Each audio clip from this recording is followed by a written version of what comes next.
오래전 11세기에 이탈리아의 기독교 신학자로 영국의 대주교였던 캔터베리의 안셈이 했던 유명한 말이 있습니다. 그 말 가운데 나는 이해하기 위해서 믿는다. 나는 이해하기 위해서 믿는다. 바꿔 말하면 하나님을 믿는 것은 이해가 돼서 믿는 것이 아니고 믿고 보니 이해가 된다. 그런 의미의 말을 안셈이 했습니다. 성경은 하나님이 누구신가에 대해서 말씀하는 책인 것을 우리는 잘 압니다. 이것을 계시라고 말합니다. 따라서 성경은 이 계시에 관하여 크게 두 가지로 설명해 주고 있는데요. 하나는 일반 계시, 또 하나는 특별 계시라고 그렇게 설명을 해주고 있습니다. 일반 계시라는 것은 자연 계시라고도 그렇게 하는데, 자연을 통해서 하나님에 대해 알려주는 것, 그리고 그 자연은 모든 것이 하나님의 계시라는 그러한 어떤 신성의 증거가 곳곳에 다 비밀처럼 감추어 있어서 알려고 하는 그 사람은 다 알 수 있도록 하나님이 그 방법을 알려주시는 것을 자연 계시다. 그래서 오늘날 이 자연 계시의 어떤 계시는 마지막 때가 아닌가 하는 생각을 함께 생각해 볼 수가 있습니다. 또 자연 계시의 의미가 마지막 때니까 심판이라고도 할 수 있지만 구원이라고도 할 수 있지 않는가 하는 생각을 말씀을 준비하면서 한번 해보았습니다. 또한 특별 계시는 성경인 하나님의 말씀을 통해서 택한 백성을 구원하시고 또 구원하신 그러한 자녀들을 섭리하시고 역사하시는 그 안에 하나님의 뜻을 알게 하는 것이 바로 특별 계시의 의미입니다. 이 말씀을 드리는 것은 신학자 안셈이 했던 것처럼 자신은 이해하기 위해서 믿는다라는 맥락에 비춰보면 자연 계시를 통해서 특별 계시의 은총을 잊게 한다는 거예요. 자연 계시를 통해서 특별 계시의 은총을 잊게 한다. 이것이 하나님이 계시하는 어떤 섭리 중에 하나인 것입니다. 그러니까 특별 계시를 받은 하나님 말씀 안에서 사는 성도는 자연의 섭리를 또한 이해하고 알 수 있다는 것, 이것 또한 우리에게 주시는 신령한 지혜가 아닌가 하는 생각을 해보게 됩니다. 공감하십니까? 무슨 말입니까? 성도된 우리가 이 세상을 살아가면서 지금은 심은 것이 어떤 결과를 가져줄 것을 우리가 분명히 알지 못한다는 거예요. 우리가 지금 심는 것, 우리가 지금 자연을 향해서 심는 것들, 이것이 어떤 결과를 가져올 줄 모르지만 분명한 것은 이러한 심는 걸 통해서 이 자연 계시를 통해서 특별 계시로 이어가는 하나님의 은혜가 분명히 있다는 것입니다. 그래서 사람들은 그 무지함으로 인해서 심는 것에 인색하며 순종하지 못한 것은 하나님의 일반 계시에도 미치지 못하기 때문에 그런 것입니다. 그러나 인간이 하나님을 자연 계시를 통해서 알 수 있듯이 하나님의 말씀에 순종하고 심고 기다리는 성도에게는 믿음이 자라도록 한다는 거예요. 믿음이 자라도록. 하나님의 역사는 자연 계시, 일반 계시에서 특별 계시로 계속 가기를 원하는 것이 하나님의 방법 중에 하나인 것을 안셈이 했던 말을 통해서 제가 좀 더 부수적으로 설명을 하고 있습니다.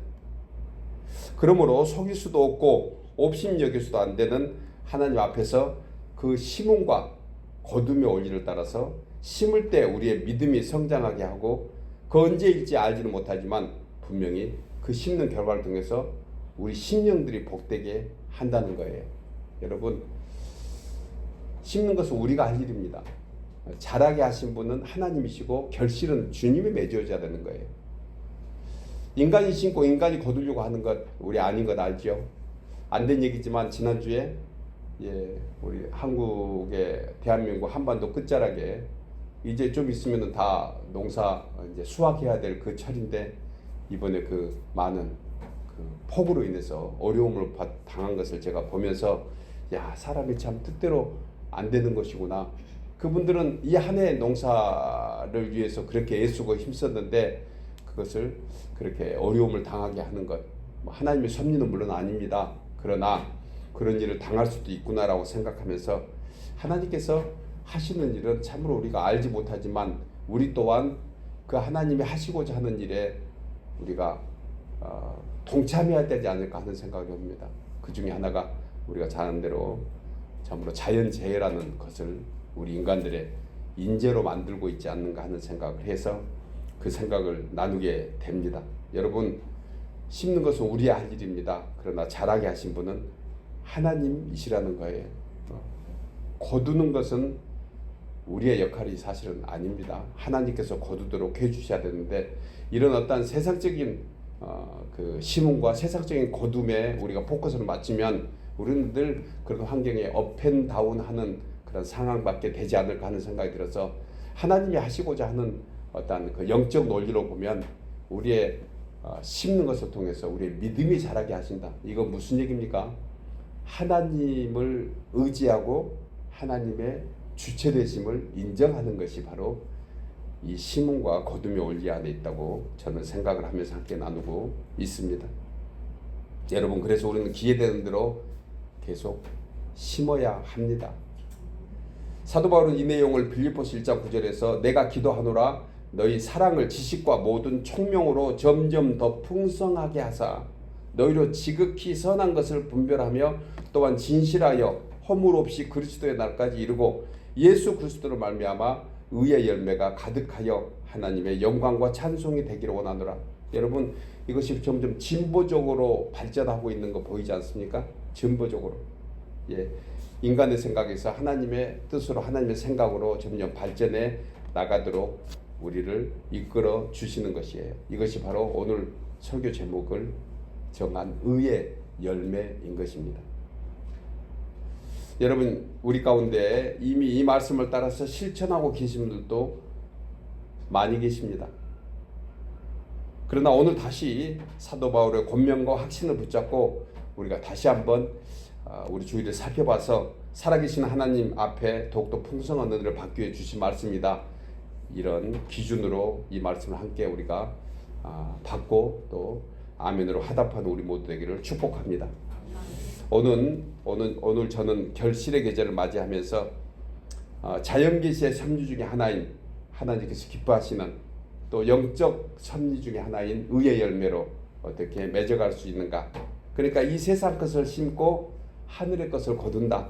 이것이 오늘 본문에서 얘기하고자 하는 전체 맥락인 것을 생각하면서 우리가 어떻게 이 세상에서 의의 열매를 더 많이 맺어가는 성도로 살 수 있는가 함께 생각하면서 세 가지로 은혜를 나누려고 합니다. 첫째로 의의 열매를 더해가는 성도는 하나님께 힘과 정성과 뜻을 다합니다. 우리 나누어 읽겠습니다. 의의 열매를 더해가는 성도는 하나님께 힘과 정성과 뜻을 다합니다. 본문 6절 이하에 이 말씀합니다. 이것이 곧 적게 심는 자는 적게 거두고 많이 심는 자는 많이 거둔다 하는 말이로다. 각각 그 마음에 정한 대로 할 것이요 인색함으로나 억지로 하지 말지니 하나님은 적어내는 자를 사랑하시느니라. 본절에서 사도 바울은 연보가 왜 필요한가에 대해서 말씀하면서 적게 심는 자는 적게 거두고 많이 심는 자는 많이 거둔다는 자연계의 추수의 비유로 말씀합니다. 그리고 연보는 사도 바울 때는 성교 그다음에 가난한 자의 어떤 구제의 그 대표적인 헌금성을 연보라고 그렇게 얘기합니다. 오늘날 우리로 얘기하면 교회 예배 가운데 또 하나님께 드리는 예물의 일종이 바로 연보인 것입니다. 그런데 이 헌금을 하는 성도의 자세에 대해서 두 가지로 말씀하는 것을 알 수 있는데요. 무엇입니까? 각각 마음에 정한 대로 하라는 거예요. 그리고 인색함으로나 억지로 하지 말라는 것입니다. 이 내용은 헌금 금액, 즉 연보 금액 크고 많음에 상관이 없다는 뜻이에요. 하나님께서 바라시는 것은 크고 많음이 아니고 정성이다. 이렇게 우리에게 다시 한번 알려줍니다. 그리고 각각 그 마음에 정한 대로 해야 한다는 거예요. 즉 내적인 믿음의 결실에 의해서 즐거운 마음으로 해야지 어떤 다른 목적이라든가 또 사람에게 자랑한다든가 누구에게 뭐 칭찬받고자 하는 그런 마음에서 하는 것, 이것 또한 하나님이 기뻐 받으지 않으신다는 것입니다. 여러분, 주님이 말씀하신 과부의 두렙돈, 하나님이 기뻐하신 이유가 무엇입니까? 하나님께 드린 것에 대해서 많고 적음을 얘기하지 않고 있다는 거예요. 그 문제가 아니고 얼마나 정성껏 힘을 다해서 하나님께 드렸는가를 우리는 분명히 말씀을 통해서 알 수 있습니다. 과부는 자신의 전부를 드렸다고 성경은 우리에게 말씀해 줍니다. 두렙돈이 전부였습니다. 그러나 부자는 자신의 일부를 드린 것입니다. 여러분, 연보의 차이는 분명히 금액으로는 부자가 더 많이 했습니다. 그러나 주님 보시기에는 그것이 기준이 아니었습니다. 얼마나 마음과 뜻과 정성을 다 했는가가 바로 하나님이 보시는 기준이었던 것이에요. 여러분, 물질 가는데 마음 간다는 말이 있습니다. 아시죠? 들어서 우리는 알고 있는 내용입니다. 성도가 하나님을 믿고 사랑한다고 하면서 또 주여 주여 말만 한다고 하면서 그의 행실이 뒷받침되지 않으면 그 믿음 또한 헛되다고 야고보 사도가 우리에게 권면해 주는 것입니다. 여러분, 주여 주여 하는 그 고백의 진정성은 분명히 행동이 따라야 된다는 거예요. 그래서 예수님은 마태복음 6장 21절에서 내 보물이 있는 그곳에 너의 마음도 있다고 얘기하셨습니다. 즉 물질이 있는 곳에 마음이 있다는 거예요. 여러분, 헌금의 기준은 저는 이렇게 분명히 해석하고 싶습니다. 또 성경은 우리에게 얘기해 줍니다. 이것은 주인이 누구인가에 대한 어떤 신앙의 정체성이에요. 헌금은 주인이 누구인가? 우리의 주인이 누구입니까? 우리의 주인은 하나님이십니다. 아멘이죠. 그래서 우리가 하는 헌금, 예물의 일종은 그 믿음의 증표인 것입니다. 구약 성경에서도요, 과부의 두렙돈 같은 그러한 예물을 제물로 드렸던 것을 보여줍니다. 형편에 따라서 어떤 사람에게는 비둘기를 잡아서 하나님께 예물로 드리기도 했고요. 어떤 사람은 소나 양을 잡기도 했습니다. 그 규모로 보고 금액 차이로 보면 상당합니다. 그러면 비둘기를 잡아서 하나님께 드렸던 그 예물은 주님이 너무 적다고 해서 안 받으셨나요? 아니잖아요. 약속대로 험 없는 것으로 정한 대로 인색감 없이 자기 형편대로 최선을 다하면 그것이 하나님께서 기뻐 받으시는 것입니다. 혹시 조금 더 여러분들께 또 우리가 또 안심하기 위해서 우리 마음에 때로는 헌금할 때 내가 조금 더 하고 싶은 마음이 드는데 내 형편이 그렇지 못하다, 그러면은 기도 제목에 쓰세요. 주님, 제가 좀 더 넉넉하게 할 수 있도록 축복해 주세요. 이게 진실하지 않을까요? 이 마음이 아직 감동되지 않으니까 그것으로 자기 마음을 억누르고 불편할 것이 아니고 하나님, 제가 더 넉넉하게 할 수 있도록 하나님 은혜를 베풀어 주세요. 이게 저는 더 솔직한 기도의 소원이 아닐까, 또 기도의 소원인 줄 믿습니다. 그러니 이걸로 인해서 마음의 프레셔, 스트레스 한마디로 받지 말라는 것입니다. 내가 얼마나 정성껏 하고 있냐가 중요한 거지, 크고 적고. 어떤 사람은 비둘기 잡아서 드리려고 하는데 옆에 있는 사람이 아주 실한 양 그거 데리고 오는 거 보고, 그 다음에 양을 데리고 오는 사람은 또 보니까 옆에 그 아주 멋진 황소 데리고 오면 다 기죽는다? 그건 아니라는 거예요. 그래서 하나님께 드린다는 생각으로 해야지 사람에게 비춰서 하려고 한다 하면 우리는 늘 우리 스스로가 아유, 나는 물론 좋은 믿음입니다. 그 믿음도 내가 더 드리고 싶어하고 또 하나님 앞에 내가 최선을 다하고 싶어하는데 그런 것들 참 좋은 믿음이죠. 그런 도전은 받아야 될 것입니다. 저도 한없이 그런 도전을 받고 또 함께 권면하고 있는 것입니다. 그러나 거기에 눌려서는 안 되는 거예요. 거기에 눌려서는. 황소 한 마리 들은 사람은 만족할까요? 아니에요. 그는 마음속으로 내 형편에서 2마리 드려야 되는데 라고 생각할 수도 있을 거라는 것입니다. 분명한 것은 하나님의 시각에서 할 수 있도록 우리의 기준은 무엇일까요? 우리가 할 수 있는 형편에서 힘과 정성과 최선을 다하는 것입니다. 보다 중요한 믿음, 그것은 나의 주인은 누구이신가? 이것이 바로 우리가 하나님께 드리는 예물의 증표고 믿음의 표시인 것입니다. 여러분, 우리의 믿음의 열매로서 하나님께 더 기쁘게 할 수 있는 것은, 의의 열매가 더해갈 수 있는 것은 우리가 얼마나 힘과 정성과 뜻을 다하는가. 이것은 예물만 사실은 국한된 것은 아닙니다.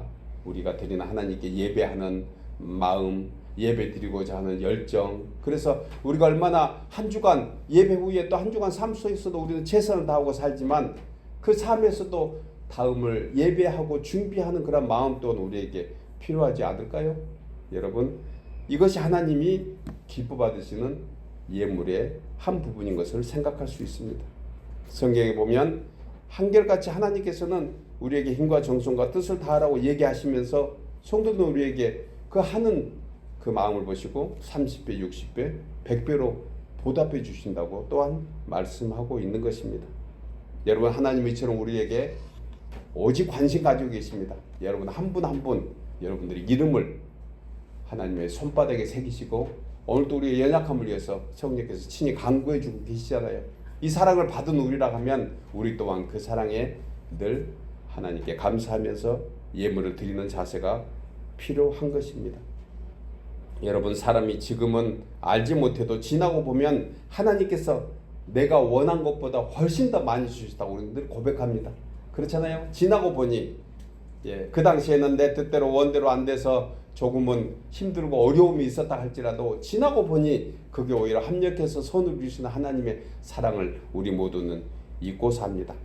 우리가 애롭고 힘들어할 때, 괴로워할 때 위로해 주시고 용기 주시고 우리 찬양의 가사처럼 우리의 연약한 육신이 병들어 있을 때 하나님은 우리 침상맡에서 함께 계신다는 그 귀한 사랑을 우리 모두는 받고 살고 있습니다.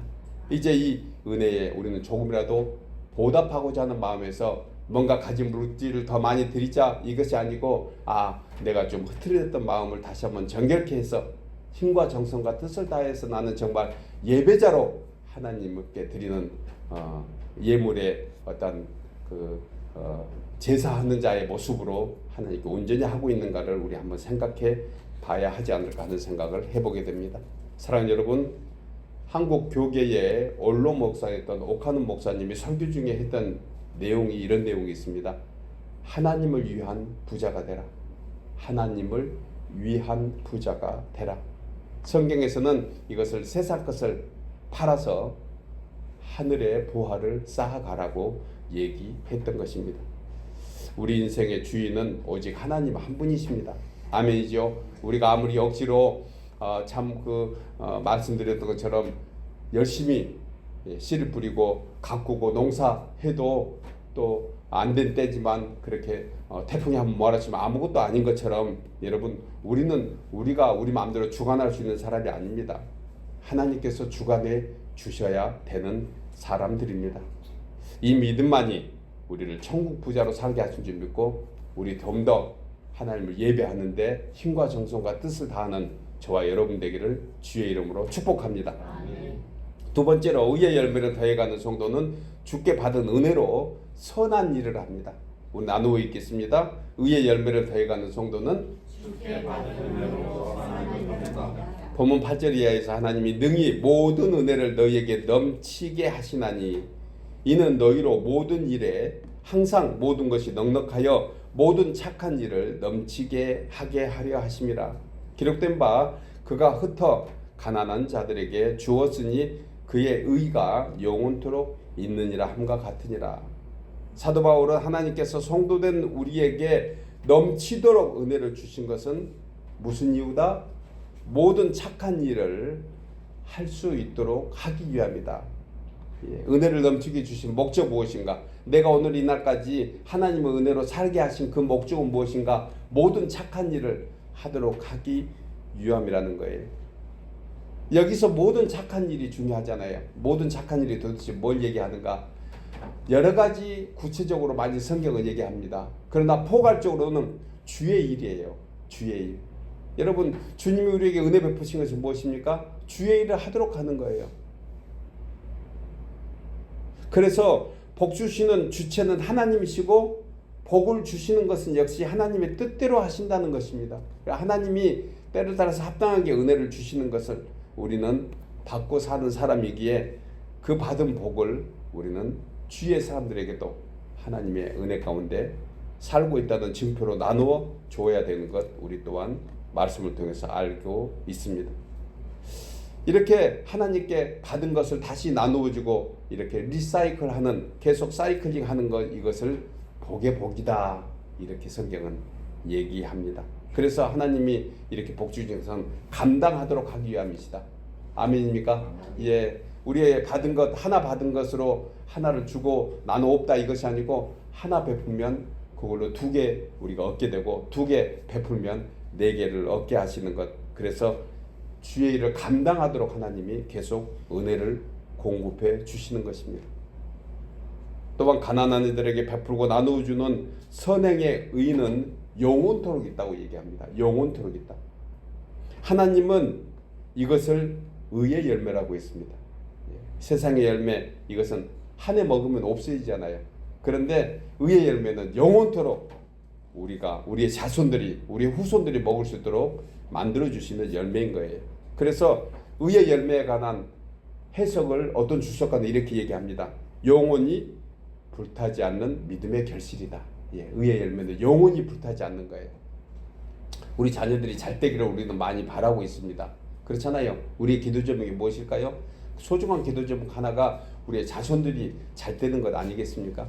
그러기 위해서도 우리는 또한 의의 열매를 위해서, 영원히 불타지 않는 결실의 믿음을 위해서 우리는 계속해서 이 세상에서 주의 일, 즉 착한 일에 동참해야 한다는 거예요. 또한 의의 열매는 온전한 선행의 결실입니다. 하나님의 말씀대로 순종해서 주의 거룩함을 이루어가는 것이 의의 열매예요.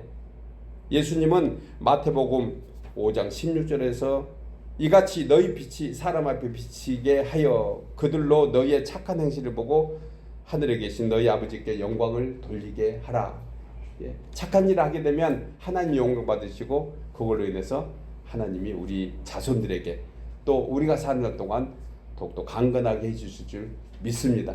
그러니까 이것은 내가 그렇게 함으로써 하나님의 복을 받는 것이 아니고 우리가 받은 복에 대해서 하나님께 반응했더니 하나님이 그것을 보시고 더 기쁨으로 많은 것을 베풀어 주신다는 거예요. 누가복음 6장 38절에서 예수님은 이 약속을 하고 계십니다. 주라, 그리하면 너희에게 줄 것이니 곧 후이되어 누르고 흔들어 넘치도록 하여 너희에게 안겨주리라. 너희의 헤아리는 그 헤아림으로 너희도 헤아림을 도로 받을 것이니라. 그러니까 헤아림은 이것은 무엇을 나한테 좀 인색함을 얘기하는 것입니다. 예, 이 헤아림이 아니고 그냥 하나님 받은 것에 넉넉하게 후히 주면 하나님이 그 넉넉함에 대해서 분명한 보상을 해 주신다는 거예요. 여러분, 우리가 선한 일을 한다는 것은 무슨 큰 것을 얘기하는 것이 아닙니다. 우리 각자가 주어진 형편과 여건대로 하면 됩니다.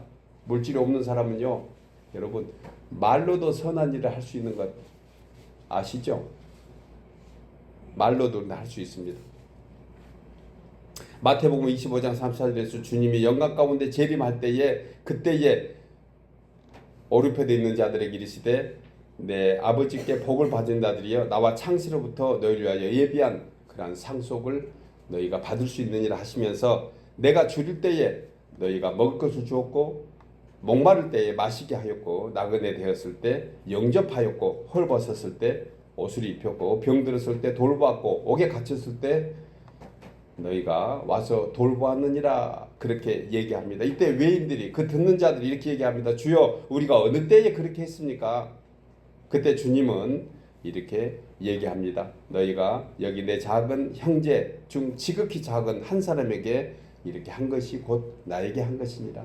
무슨 얘기입니까? 우리는 아주 사소한 일에도 믿음 안에서 우리의 형편대로 우리가 여건에 따라서 최선을 다하면 그게 곧 하나님은 기억하고 계신다는 것입니다.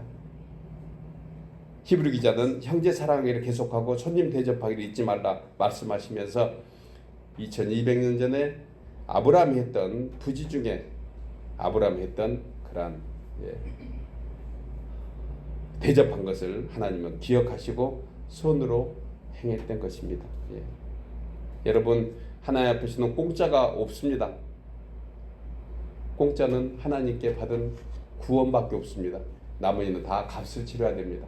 그러니까 은혜는 공짜로 받고 믿음은 값을 치러야 그것이 온전한 믿음이 되는 것입니다. 오늘 본절에서 우리에게 다시 한번 얘기합니다. 너희의 모든 착한 일, 이것은 물질만이 아니라고 했습니다. 베푸는 것은 단지 물질이 아니고 일상에서 사소한 말 한마디라도, 표정에서도 우리는 얼마든지 베풀고 위로하고 축복할 수 있습니다. 예를 들어서 아주 사소한 일에도 하나님이 꽤 말씀드리듯이 우리의 상대방에게 얘기한다면 그것이 착한 일이 아닐까. 원망과 불평보다 감사의 말을 전할 수 있는 여러분, 이 선한 영향력에 우리 모두가 참여하기를 주의 이름으로 축복합니다. 그래서 이사야 선지자는 자신의 기도 제목, 소원이 하나 있는데 그것을 이사야서 50장 4절에서 이렇게 얘기합니다. 주 여호와께서 학자들의 혀를 내게 주사 나로 공고한 자들을 말로 어떻게 도와줄 줄을 알게 해달라고 기도했어요. 물질이 부족하고 물질이 없는 자기 자신을 알고 그는 오히려 기도할 때 자신에게 학자의 혀를 줘서 공고하고 힘들어하는 자에게 어떻게 말로 위로할까. 여러분, 우리는 또한 이것 또한 우리에게 주시는 베품의 지혜가 아닌가 하는 생각을 합니다. 어떤 사람에게는 자기 형편에 따라서 물질로, 어떤 사람에게는 참으로 다정다감한 말 한마디로, 어떤 사람에게는 열심히 찾아가서 위로하는 그러한 걸음으로 우리 모두는 다 선한 일에 참여할 수 있는 것입니다.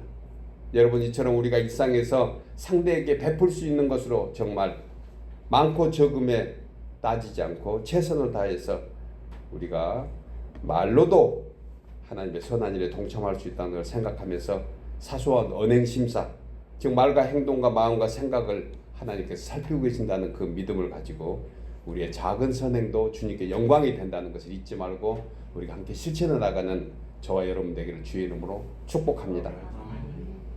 마지막 세 번째로 의의 열매를 더해가는 성도는 감사가 넘쳐서 더 큰 복을 받게 합니다. 우리 나누어 읽겠습니다. 의의 열매를 더해가는 성도는 감사가 넘쳐서 큰 복을 받게 합니다. 본문 10절 이하에서 거듭 강조하고 있습니다. 저도 이미 언급했던 내용이 중복된 것 같지만 본문 10절 이하에서 앞에 6절의 내용을 다시 한번 이렇게 얘기합니다. 심는 자에게 씨와 먹을 양식을 주시는 이가 너희 심을 것을 주사 풍성하게 하시고 너희 의의 열매를 더하게 하시느니라. 너희가 모든 일에 넉넉하여 너그럽게 연보를 함은 그들이 우리로 말미암아 하나님께 감사하게 하는 것이라고 했습니다. 본절에서 바울은 고린도 교회 성도들에게 사실 자신이 주위의 사람들, 그러니까 형편이 어려운 사람들을 보면서 이 권면을 부자들에게 사실은 하고 있습니다. 그러니까 너희의 소유는 하나님 것이라는 그런 믿음을 가지고 조금씩 뜻을 다해서 나누어 주면 그것이 받는 이들로 하여금 하나님께 주셨구나 하는 것에 영광을 돌리고 또 감사하는 말을 잊지 않을 거다. 뭐 이런 얘기를 고린도 교회 성도들에게 서신으로 보내고 있는 내용인 것입니다. 그러면서 본절에서 바울은 심는 자에게 씨와 먹을 양식을 주시는 이가 누가 줬지요? 예, 하나님이 주셨다는 거예요. 그리고 너희 심을 것들을 이렇게 주셔서 풍성하게 하시고 너희 의의 열매를 더하게 하시리니 이로 말미암아 하나님 아버지께 감사하는 것이라고 했습니다. 제가 좀 전에 안셈의 그 말을 인용해서 우리가 하나님의 은혜가 무엇인지 알기 위해서 우리는 더 믿고 나간다. 믿고 보니까 하나님의 은혜였다라고 얘기하는 그러한 얘기인 것처럼 여러분 계속해서 하나님께 심고 또 그 결실한 열매로 주의 사람들에게 베풀고 그러니까 하나님은 더 풍성하게 해주신다는 거예요. 계속해서 반복되는 얘기인 것 같지만 하나님 우리에게 그렇게 약속하고 계신 것을 다시 한번 우리 모두는 굳게 붙잡으라는 강조의 뜻인 줄 믿습니다. 여러분, 하나님께서 제정하신 자연 법칙 가운데요, 부요의 법칙과 가난의 법칙이 있습니다. 예를 들어서 종자 씨앗을 심지 않고 그 씨앗조차 다 먹어버리면 결실의 때에 그 사람은 열매 거둘 것이 없는 거 우리 다 알잖아요. 그렇다면 이 사람에게는 어떤 법칙이 적용될까? 당연히 가난의 법칙이 적용될 것입니다. 반대로 장당 배고프고 힘들지만 종자 씨앗을 먹지 않고 하나님의 말씀을 따라서 눈물로 그 씨를 뿌리면 결실의 계절에 풍성한 열매를 거두게 할 것입니다. 그렇다면 이 사람에게는 어떤 법칙이 적용될 것입니까? 당연히 부여의 법칙입니다. 중요한 것은 이 결실은 하나님과 함께 하는 믿음의 증거라는 거예요. 우리 삶에 보람과 기쁨이 일어나는 것은 하나님이 함께 하신 것입니다. 아멘이죠. 하나님이 함께 하신 것. 그러니까 성도된 우리가 맺어가는 의의 열매도 마찬가지인 것이에요. 사실 우리가 뭘 잘해서 잘나서 선한 일에 동참한 것일까요? 아니에요. 하나님이 그런 믿음 주시고 그 마음 주시고 또 결정할 수 있는 믿음 주셔서 우리가 하는 거 아니겠습니까? 그러니까 근본적으로 하나님이 주셨는데 이것이 바로 우리가 하나님과 함께하는 이런 놀라운 축복의 어떤 과정이라는 것을 생각하면 우리는 그런 일에 동참하고 그리고 또 동참할 수 있는 기회를 계속해서 거듭 준다는 것입니다. 그러니 여러분 축복의 씨앗도 주시고 축복의 열매도 주시고 그 복을 누리게 하신 하나님과 계속 우리는 함께 살도록 하기 위해서는 우리는 더 하나님 앞에서 더 큰 복을 위해서 더욱더 감사해야 합니다. 여러분 감사는 머무는 사람에게 결코 있지 않습니다. 감사는 계속해서 감사하는 자에게 더 큰 감사가 있는 것입니다. 다윗은 시편 65편 9절에서 땅을 돌봐사 물을 내어 심히 윤택하게 하시며 하나님의 강에 물이 가득하게 하시고 이같이 땅을 예비하신 후에 그들에게 곡식을 주시나니 그리고 주께서 그 밭 고량과 물을 넉넉히 대사 그 이량을 평평하게 하시며 또 단비로 부드럽게 하시고 그 싹에 복을 주신다고 했습니다. 무슨 말입니까? 하나님께서 씨앗도 주시고 그 씨앗을 심을 땅도 주시고 그 다음에 때를 따라서 단비와 햇빛으로 합당하게 내려주시고 풍성한 열매를 맺게 하신다. 예, 우리가 지금 이렇게 살고 있는 줄 믿습니다. 예, 많고 적음 크고 넉넉하면 두 번째 치고 우리는 분명히 하나님이 우리에게 때를 따라서 우리가 결실을 맺어가도록 비를 주시고 햇빛을 주시고 그 다음에 우리의 계절을 따라서 풍성한 열매를 맺게 하십니다. 누가 그렇게 하신다고요? 하늘아버지께서. 하늘아버지께서. 그럼 여러분 우리가 할 일이 무엇입니까? 말씀대로 순종한 것입니다. 말씀대로 순종. 힘과 정성과 뜻을 다하는 것입니다. 그리고 나머지는 은혜가 풍성한 하나님께 맡겨 드리는 것입니다. 이것이 성도된 우리의 거룩이고 선한 일인 줄 믿고 성도들 우리는 주님 앞에서 부름받는 그때까지 계속 심어야 합니다. 이런 말이 있습니다. 1년을 두고 곡식을 심고 1년을 위해서는 곡식을 심으라 그거예요. 10년을 위해서는 나무를 심으라. 100년을 위해서는 사람을 심어라. 그러나 영혼을 위해서는 말씀에 순종하라. 말씀에 순종하라. 공감하십니까? 우리는 한 시간, 한순간 우리가 할 수 있는 것은 심는 것입니다. 거두는 분은 하나님이십니다. 그것은 주님께 맡겨드리는 순종에서만 나오는 것입니다. 사도 바울은 갈라디아서 5장 7절에서 스스로 속이지 말라. 하나님은 만홀히 여김을 받지 아니하시나니 사람이 무엇으로 심든지 그대로 거두리라. 자기의 육체를 위해서 심는 자는 육체로부터 썩어질 것을 거두고 성령을 위해 심는 자는 성령으로부터 영생을 거두리라. 그러므로 여러분 성도된 우리는 하나님께서 주신 시간도 재능도 물질도 모두가 하나님께 복을 받는 그러한 재료가 돼야 될 것입니다. 그래서 하나님 앞에서 심을 때 믿음으로 계속 심고 또 심어서 하나님께서 기뻐하시는 의의 열매가 더욱더 풍성해지기를 우리 함께 소원합니다. 사랑하는 여러분, 우리는 의의 열매를 맺도록 되어 있는 사람들입니다. 이미 열매를 맺어가고 있습니다. 많고 적음은 이제 우리가 할 일입니다. 이제 하나님의 말씀에 더욱더 많이 순종하면 많이 거두게 하실 것입니다. 은혜로 뿌리면 하나님이 그것을 은혜로 더 풍성하게 해주십니다. 힘과 정성으로 다하면 하나님이 기뻐 받으시고 우리 사는 그날까지 아니 우리 후손의 대대까지 하나님이 우리의 작은 의의 열매를 더해가도록 은혜 베풀어 줄 줄 믿고 이 결실의 계절에 우리가 다시 한번 우리의 심을 것이 무엇인가 어떻게 심어야 되는가 오늘 말씀을 통해서 우리가 순종함으로 하늘의 복을 받고 사는 우리 모두 되시기를 주의 이름으로 축복합니다.